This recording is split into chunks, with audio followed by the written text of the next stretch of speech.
श्लोक 13. ओमित्येकाक्षरं ब्रह्म व्याहरन् मामनुस्मरन् यः प्रयाति त्यजन् देहं स याति परमां गतिम्.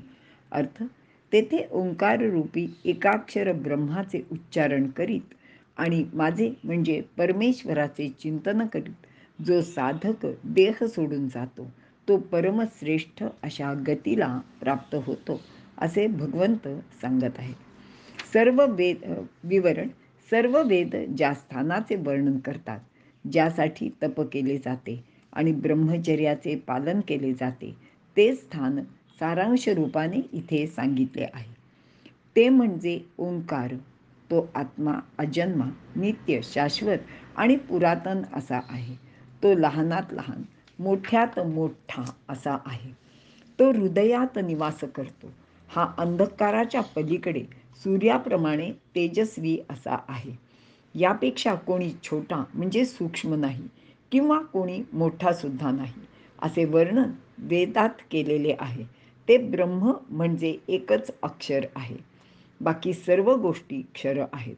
ब्रह्म हे एकटेच अक्षर असल्याने त्याचे प्रतीक म्हणून ओम हे एकच अक्षर मानले गेले आहे. याचा उच्चार करीत राहिल्यास ब्रह्माशी एकरूप होणे सोपे जाते. म्हणून ओमचा उच्चार करीत राहावे आणि त्याच वेळी कृष्ण परमात्म्याचे स्मरणसुद्धा करावे. ओमचा उच्चार व कृष्ण परब्रह्माचे स्मरण सुरू असताना जो योगी देह सोडून जातो तो साहजिकच ब्रह्मपदी जातो.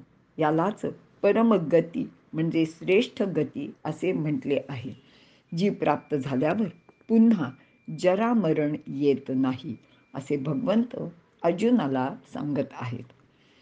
आता प्रयाणकाल किंवा मृत्यूचा समय याचा सुद्धा थोडा विचार आपण लक्षात घ्यायला हवा. जीवनातील प्रत्येक क्षण हा मृत्यूचा क्षण असतो, कारण त्या प्रत्येक क्षणी आपला मृत्यू होत असतो. या देहाची प्रतिक्षणी जी झीज होत असते. प्रत्येक शरीरच दर 7 वर्षात नव्याने तयार होत असते. पहिल्या आयुष्यात म्हणजे लहानपणापासून जरा किशोरावस्था किंवा तारुण्याकडे जाताना माणसाची जी झीज होते, म्हणजेच देहातील परमाणूंचा किंवा पेशींचा जो मृत्यू होत असतो, त्यापेक्षा जास्त प्रमाणात त्याचे संवर्धन होत असते, म्हणजे त्याची वाढ होत असते. मात्र उतारवयात याचे अगदी उलट होते. पूर्व आयुष्यात देह पुष्ट होतो, तर उतारवयात तो क्षीण होत जातो. असा हा प्रतिक्षणी होणारा मृत्यू आहे. तसेच माणसाला आपले आयुष्य नेमके किती वर्षांचे आहे हे माहीत नसते. म्हणून मरणाचे थोडे दिवस आधी म्हणजे म्हातारपणी मी नामस्मरण करीन असे म्हणणे अगदीच चूक आहे. सर्व संत आणि ज्ञानी लोक असे सांगतात की मरणाचे स्मरण असावे. तुकोबा सांगतात की रात्रंदिन आम्हा युद्धाचा प्रसंग, अर्थात हे युद्ध कोणाशी करावे लागेल याचा नेम नसतो.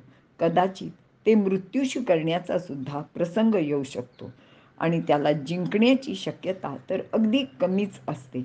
म्हणून सतत नामस्मरणाचा सराव केला पाहिजे आणि असे केले तरच मृत्यूसमयी त्याचे स्मरण होऊ शकते.